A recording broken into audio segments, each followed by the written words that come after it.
Congratulations to Notre Dame, Coach Kelly. They've got a fine football team over there, very deserving of their ranking. Thanks to everybody that came out tonight. It was a fantastic atmosphere. You know, I think my gut reaction is in one respect, I'm really proud of our kids. In another respect, you know, I'm awfully disappointed. You know, we played against a really talented, well-coached football team today that you know, was one of the best teams in America, and we certainly had our chances and didn't come through, and on either side of the ball, quite frankly. But we're in it with a group of guys that were in there battling, and you know, Notre Dame made more plays than we did, and you know, took control of the game late, but it was a good battle there for a while. Questions? You mentioned chances in the 3 field goals in the first half that could have maybe been more. What kind of bogged you down, and how big do you think that was? Well, we got behind the chains. We got little things moving, and then got behind the chains, and we got the ball down the goal line, didn't score. And, you know, had you know, a couple procedure penalties in there that set us behind. You can't make those mistakes. You know, we had a poor exchange down there on the goal line, and those are the things that bogged us down. Justin, you have, oh, sorry. You get that stop, the 2-yard stop. You have them pinned at the 3. The crowd's going nuts looking for a huge play, and the guy goes 97 yards. How much of, you guys drove back down the field and missed a field goal, but how much in the end is that maybe kind of a backbreaker? Well, I don't know. I mean, that was certainly a big play. Don't get me wrong. You know, we turned they were trying to get the edge, and it turned back inside and hit air, and he can scoot. And you know, that was one of several plays. You know, but that was certainly a big one in the game. Willis attempted more than 50 passes. Was that kind of the game plan coming in? You knew you were going to throw the ball, or is that how the things developed? I mean, when you look at it tomorrow, do you think that was too high of a number? Well, it's certainly not the way we'd like for it to be designed. I don't know. We don't ever put a number on it. We probably knew we were going to have to throw the ball a little bit more this week. And then when you get behind, it distorts that number a little bit more too. So, but we knew we had to be aggressive. You know, we were in, you know, a 2-minute situation, which added to those numbers. But, you know, I guess my answer to your question is 50 times is a lot, and usually indicative of the situations we found ourselves in. But going in, we knew we were probably going to have to throw it a little bit more. Just in the first quarter, Grimsley pass, is having a lineman downfield an inherent danger in that, just because of the time it takes for the play to develop? And what was it an obvious call to you? Well, I didn't see who's down. They came over and told me who it was and what was the thing. If what they said happened, then it's by the rule, it's a good call. The unfortunate part was he's completely away from the play. It was, you know, he was doing nothing, and that's unfortunate. It really is. And I don't mean unfortunate that they called it. I mean unfortunate that we were downfield, away from the play when we know that it's a pass, and you know, it was almost like we just kind of moseyed downfield. It wasn't like we were blocking downfield. It wasn't a RPO that, you know, that everybody talks about all the time. The guy, you know, the way that it can do is he can run the reverse or throw the ball, but that's totally away from the call. So, you know, it's another example of a big play or a big opportunity that we missed through, you know, a small detail.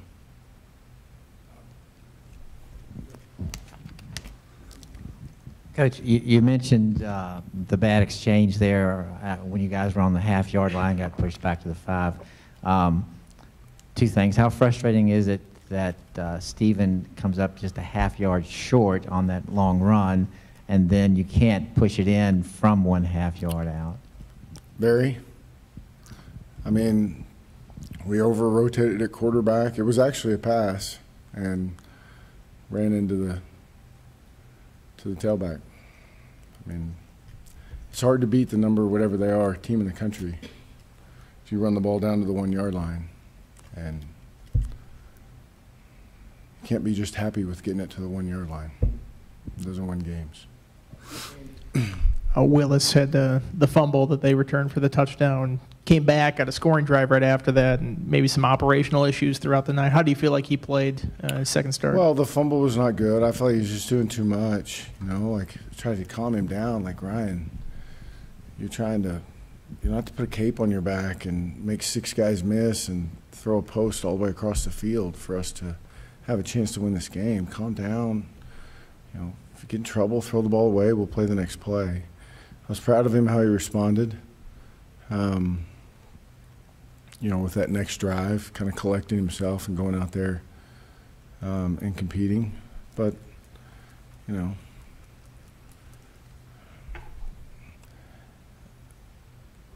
he showed flashes. He's been what I've told you guys. Like, he showed flashes of playing really, really well. And then there were a few things that hurt us.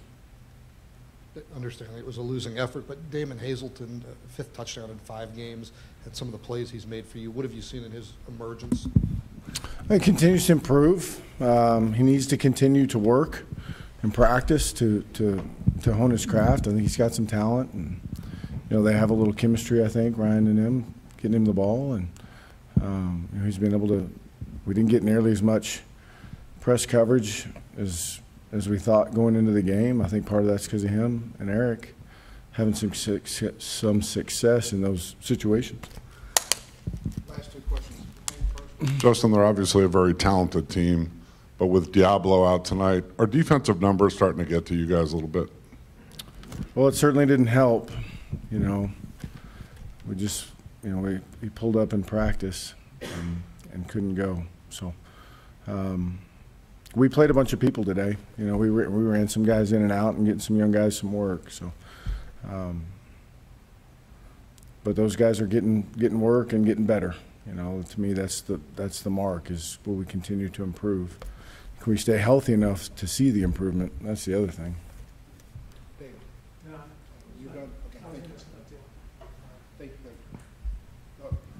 We'll shortchange them.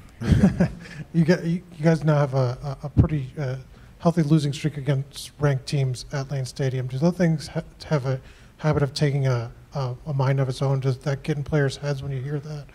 Or do you address that at all? I mean, just kind of talk about it. That streak, yeah. No, I mean, I don't. No. I mean, this is my 3rd year here.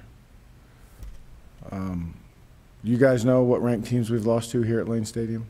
We lost to Notre Dame and Clemson. Who else? I wasn't here. I'm talking about since I've been here. Those 2 games. So the way I see it is we have yet to knock off a top 5 team here in Lane Stadium. That's the truth. I don't think the narrative that we don't play well on a big stage is true. I think I was told the West Virginia game was a big game last year until we won. I was told the Florida State game was a big game until we won. And, the facts are that what we haven't done is beat, one of the cream of the crop elite teams. And we tried really hard to do that today. And through some of their talent and execution and precision, and through a lack of some of our ability to execute against high-level people, we fell short. But there's a lot of things I'm really proud of in terms of us. I mean, it was a pretty tight game, and I'm not into moral victories either. I'm just telling you this team's continuing to learn and continuing to get better and continue to understand what it takes to play at that level. And it takes a lot. I don't know if I answered your question or not, but that's kind of how I feel about it. You bet.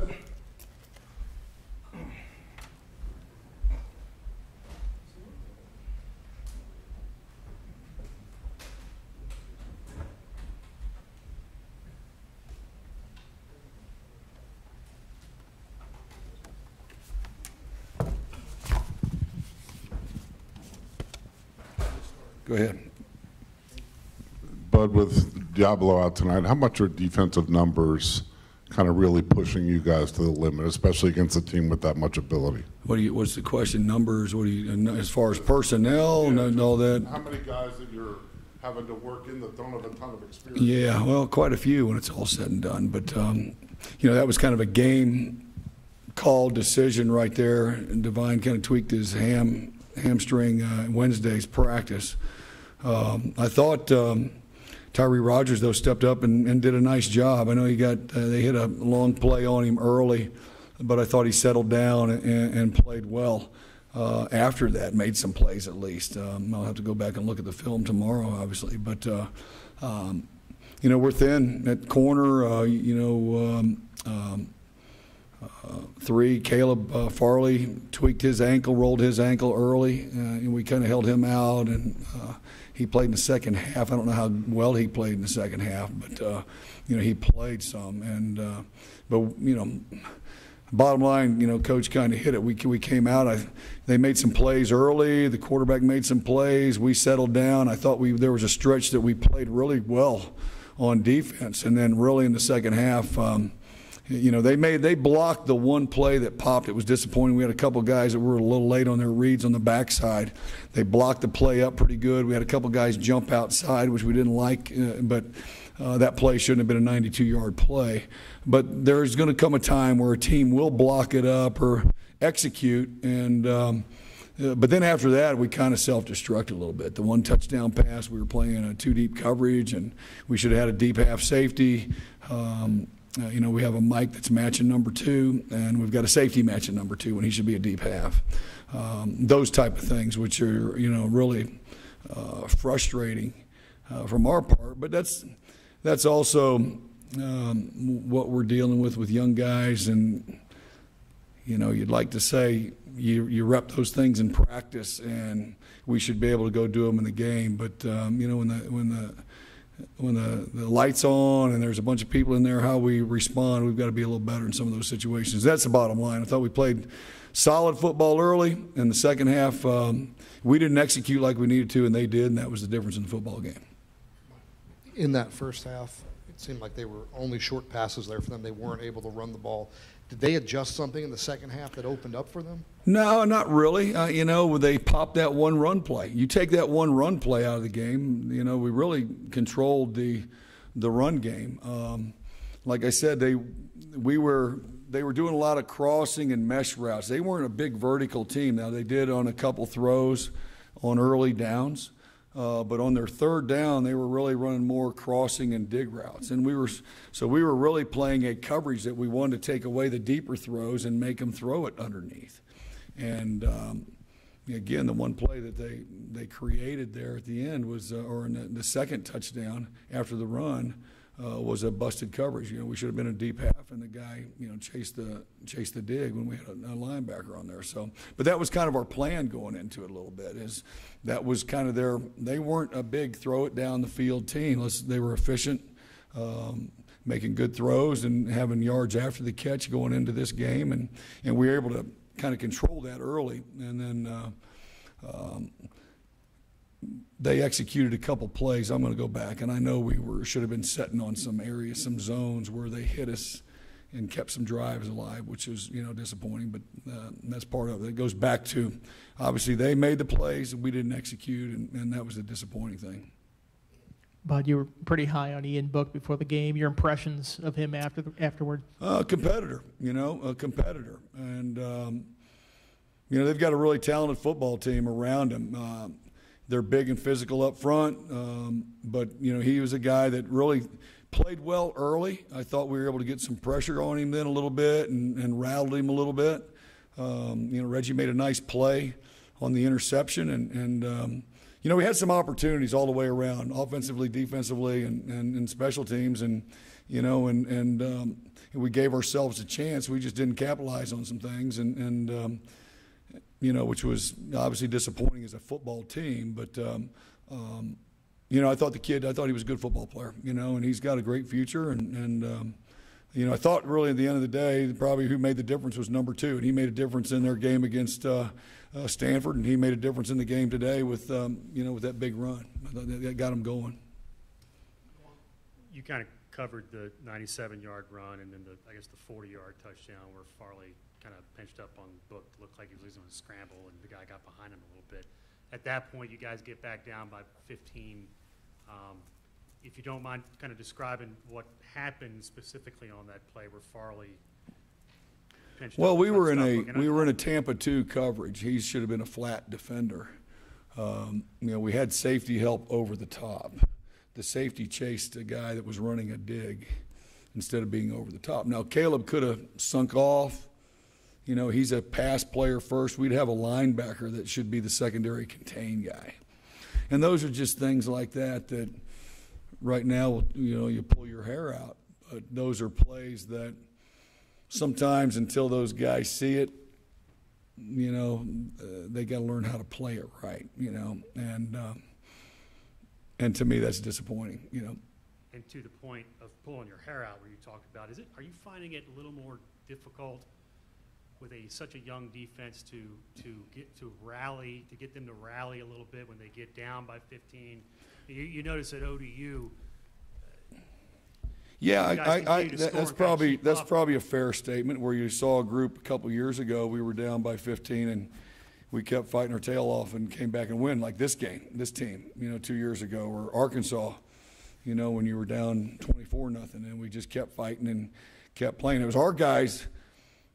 You know, it's 10 to 6, I think, and you know, they create a play, Notre Dame's defense, and scoops and scores, and our guys, we go out, you know, to field goal and PAT, and they come off the field like they gave up the touchdown. You know, I pulled them together, said, hey man, we're playing our tails off right now, man. You got, you know, keep your head up. We got a lot of football left to go, you know. But I mean, that's where we've got to have some maturity and go to the next play. But you know, we've got to understand that there are, and we talk about it all the time, there are momentum swings, and how we handle those swings is you know, kind of where we've got to be better, I think, in my mind. We've got to just go to the next play, and hopefully we can create something, or that's got to be our mindset, at least defensively, that let's go make a stop or let's go create a play and do those type of things ourselves, you know. But I kind of grabbed our guys because they were like, they gave up the play, and I said, we are playing your tail off right now, you know. But like I said, it was we gave a good effort. I thought the first half was I liked our energy. I liked how we were playing, how hard we were playing. Thought we were crisp in our tackling for the most part. And then the second half, you know, bottom line is they made some plays and we didn't execute like we needed to, and disappointing. Thank you, Coach. Thank you, guys.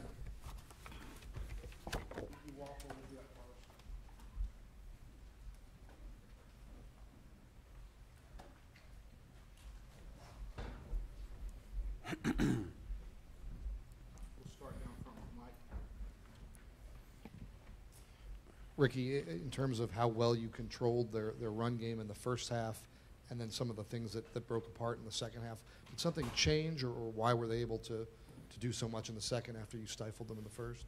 Yeah, I think they just made more plays and, you know, and executed better than we did. I think on that long run, they cracked us and we didn't get a cracker play, so it was pretty much execution.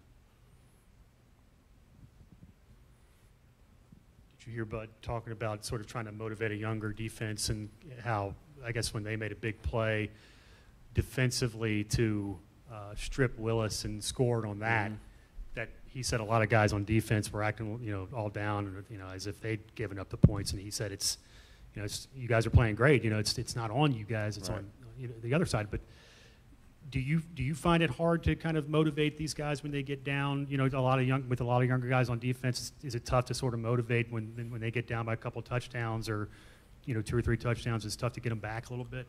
You know, I wouldn't say it's hard. I think it's just, you know, those guys just being for the love of the game and them wanting to compete, you know, and for them not being in those situations before, you know, I think they start to panic a little bit. But, you know, it's on to the next play. You know, like Coach said, they scored on offensive turnover. They didn't score on us, you know, that's the first half. So we try to preach that to them and let them know that we got to go out there and still play defense.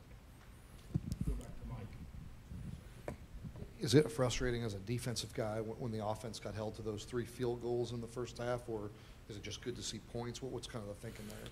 Yeah, it's a little frustrating, you know, whenever we're attempting field goals or in the red zone and we come up short, you know, with nothing. You know, that's huge. You have to, you know, score in these kind of games and on these great teams, you know. Personally, it was frustrating to see referees going like this all night. You know, that was pretty tough. But, you know, we got to respond and go to the next play. As an older guy, do you say anything to the younger guys, like try to use that as motivation for defense? You know, it has to, you know, at the end of the day, we have to go play defense. So try not to worry about that and go out there and win that first down, you know, so go 1-0 each play. I know you saw some film on the quarterback and number 2, but probably not a ton of it. Right. What kind of were your impressions of the quarterback's poise and the running back's kind of power and speed? Yeah, but you know, all week we knew 12 had that it factor. He's pretty good. He controlled the offense very well. You know, first half, I think we was hitting him and getting to him pretty good. You know, but then also he was getting rid of it quick. You know, getting to the tight ends and just you know just keeping the offense in the rhythm. You know, 12 was pretty good, and 2 was just a great back. You know, hard runner, fast guy. You know, someone who's anxious to play. You know, he didn't play the first 4 games, so he has fresh legs, and you know he's just a great player. That first drive kind of slapped you guys silly a little bit? Not really. You know, we had to just, you know, make the corrections and get to the sideline and make corrections. But the first series didn't. No, I don't think so. Anything else? Thank you very much. No.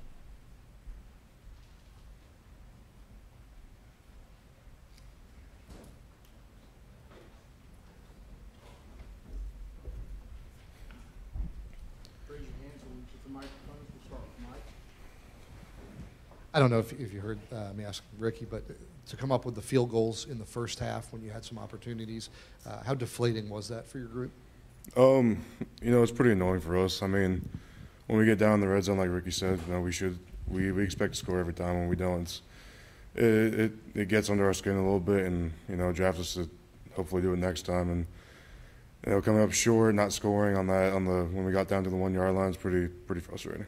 I know we always talk in the box about, you know, oh, they're in the shotgun and all that. Do you feel like you have the kind of line that can line up under center and just mash somebody for that yard? Yeah, absolutely. I think we do. I mean, we have, you know, great guards. I mean, when I'm at guard, when Faf's at guard, Lacitus, Hoyt at center, whoever's in, I think everybody that's in that offensive line group has the ability to go and smash the defensive line for the extra, you know, little push, get the 1 yard.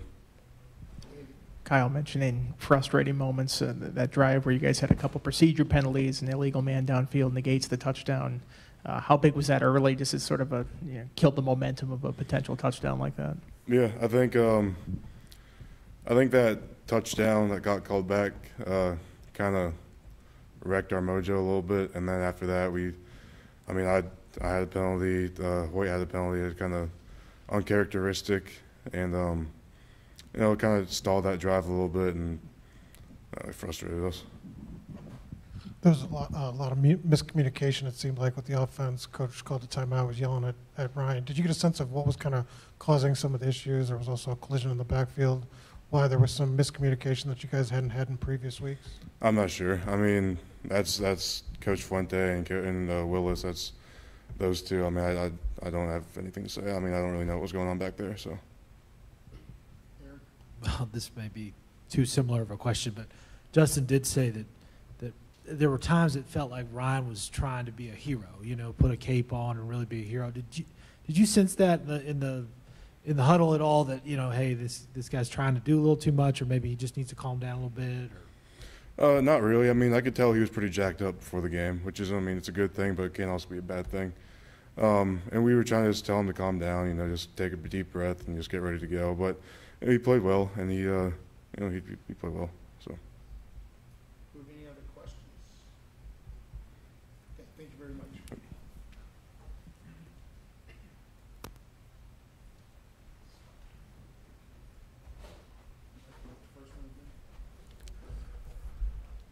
Raise your hands for the microphone and start with a question. Start with Mike.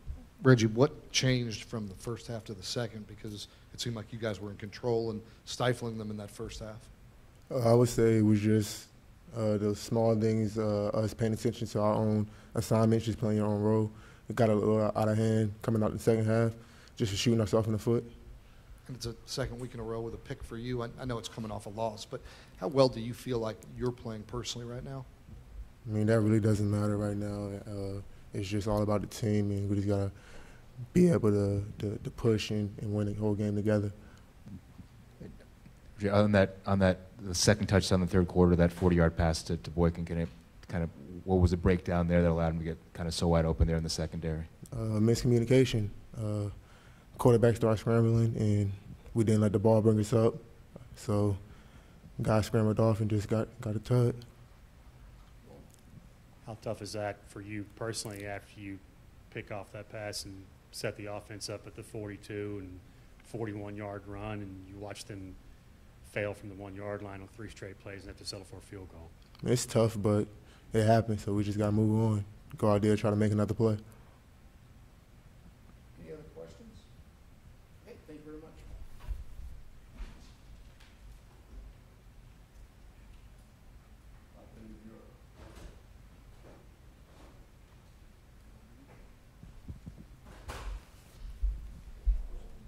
Start with Mike. Offensively, what was it that was working at times tonight, especially for you and Ryan, and what was it that was not? I think we could do a lot of things out there. I think we could run the ball at times, we could throw the ball at times.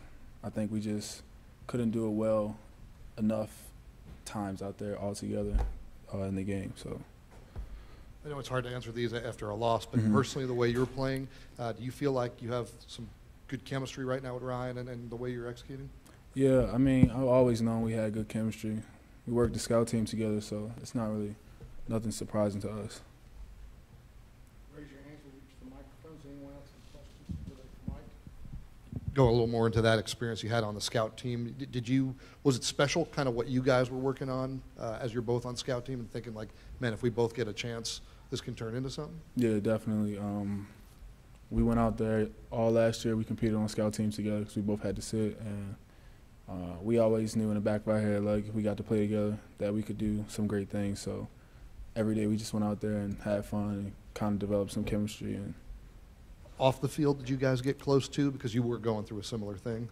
yeah, we actually lived together, so yeah, that's pretty close. Any other questions? Raise your hands. Reach the microphones. Okay. Well, thank you very much.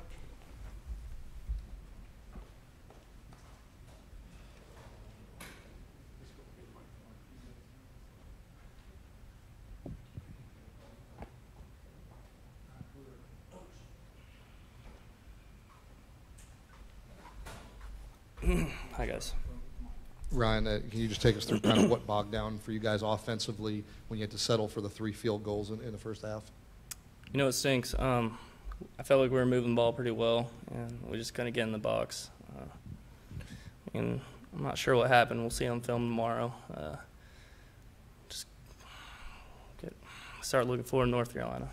Is that a deflating moment, though, to be right there and know you could put up a lot more? Yeah, definitely. Ryan, Coach Fuente said after the fumble, he told you, hey, you don't have to wear a cape here. You know, you don't have to be a hero for us to win this game. Did you put a little too much pressure on yourself tonight, do you think? No, I just got to play within myself, do what the coaches ask. Should have thrown the ball away. Got to look forward to the next game, you know.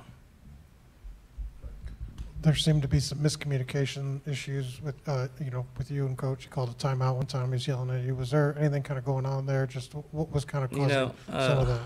It's a new rule coming off of when you don't have a TV timeout, they start the clock right away. They're trying to speed up the games. They do the same things affect your points, and coaches thought I wasn't looking at the play clock and called a timeout. Damon was talking about working with you last year in the scout team and some of the chemistry you developed. What was that experience like working with him, and did you feel like, man, if we get on the field together, there could be something special here? Yeah, me and Damon built a lot of chemistry. He's a really good player. It's a privilege to play with him. We built a lot of chemistry and doing what we can on the field. How about off the field? I guess you guys live together, and how close did you get, and what's he like? Damon's a great guy. I always talk positively about him. He makes me a better person. Consider him one of my closest friends. Ryan, we talked this week about what this was going to be like for you starting your first game at home. What was it like for you? What was the emotions like and all that? It was exciting. Proud to be a Hokie. They really showed up tonight. Wish we could have put a little better product on the field for them. I'm blessed to be a Hokie. Ryan, you guys were officially on the one, but you actually were inside the one. Could you go through that sequence of plays where you couldn't quite push it in there? We had a few inside zone runs that we just didn't get much push. We didn't knock it in. We tried twice in a row. Third down, tried a little play action. Me and Peoples ran into each other's. Shouldn't happen. We didn't execute better. We'll be better next week.